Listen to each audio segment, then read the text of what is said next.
Hey, what's up guys? This is Nate, and today we're going to be talking about how to get the most out of your photos using Adobe Photoshop and the RAW file format. Most of the time, when you take a photo, it gets saved using compression. The most common compression is called JPEG, and it produces a really good looking image with a nice small file size. The downside of shooting in JPEG is that it's going to set in stone where your image is as far as white levels, black levels. This sun up here, that's just white. That doesn't contain any data. Or anywhere where there's black, like here, it's black. You can't recover that. That's all it will ever be. The difference between that and a RAW file is the RAW file, in most cases, can be recovered because it has the entirety of the data as captured by your camera's sensor. That allows you a much greater creative freedom later on when it comes to adjusting the white levels in your image, adjusting the color in your image. Today, we're gonna get into some RAW format. Let's go ahead and open Photoshop down here.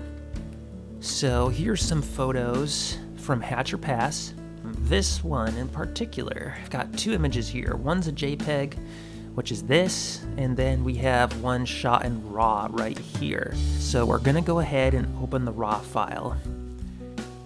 But as you can see, right off the bat, it's not looking too good. We have a very white sky. Everything's pretty washed out and overexposed. If we come up here to the right, our histogram view, it sort of gives us some information about why that is and what it looks like visualized. When you're reading a histogram, this side is going to represent your whites. And as you can see, everything is really high on the whites, and that's essentially the sky right here. Moving left from that, you have your highlights. Highlights are going to be anywhere that's bright, maybe around the edges of the snow, anything that's not super white, anything that's like maybe these rocks up here that are a little more illuminated. So that's going to fit into this part of the histogram. Right here in the middle is going to be your midtones, which is these little pieces of tundra right here, anything that's in the middle. And down here are going to be your shadows and blacks. So black is anything that's just 100% black. Reading this histogram, you can see there's nothing even over there in the blacks. The shadows are pretty minimal as well. You got some dark areas here.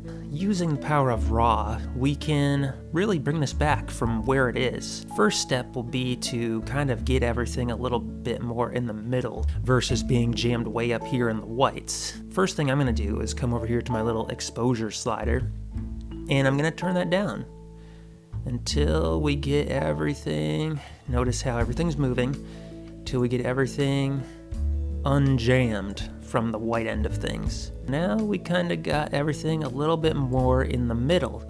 You know, we have some shadows. We don't just have the big pile of stuff in the upper end of the whites and then in the middle. So as you can see, the image itself looks pretty different as well. The landscape's looking kind of dark though.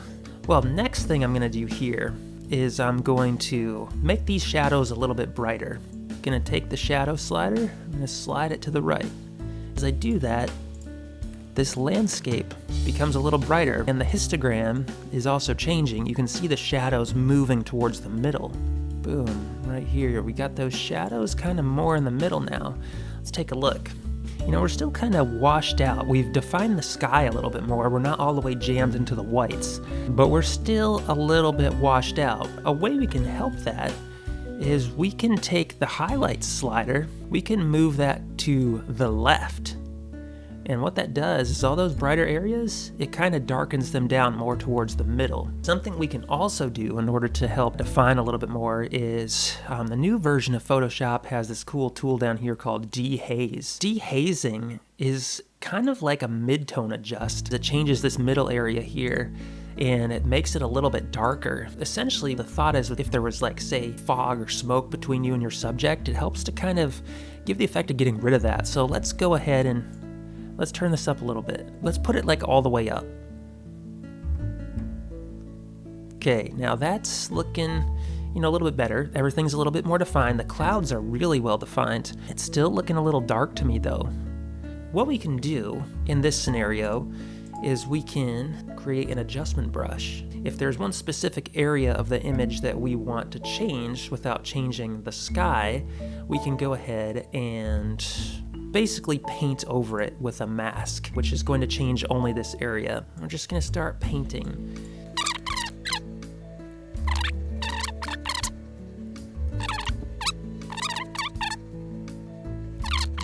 Boom, and now what we can do is we can take away this so we can see the result of what we've been doing, what we've been changing. Oh yeah, look at that. This allows us to just sort of mess with the landscape. This is another cool little adjustment right here. Essentially, what this texture button does down here is it kind of roughs up the edges of things. It's a little bit like Sharpen. It's kind of like Sharpen combined with Instagram's texture filter. So you can see when I apply that, it really makes the rocks look kind of like rockier. And this clarity button as well kind of messes with the contrast. So now we've achieved a look that's definitely looks a lot rockier. So now let's go back to editing the overall look of the image. Take the exposure down just a little bit more, just so we can see more of the cloud. Go back and mess with that a little bit more so that it's a little bit brighter once again. The temperature of this image is pretty good. The camera I was using, the Google Pixel, is pretty good as far as getting the white balance right. However, we can mess with it over here. This was shot on a cloudy day, so we can select cloudy, and it kind of warms things up a little bit. The white balance is going to come a little bit more towards the warm end of things. Let's go ahead and try something else that we have over here. Let's try a graduated filter. So a graduated filter, essentially it will affect one side of the image, fading out to the other side. Let's change the sky right now. Let's go up here.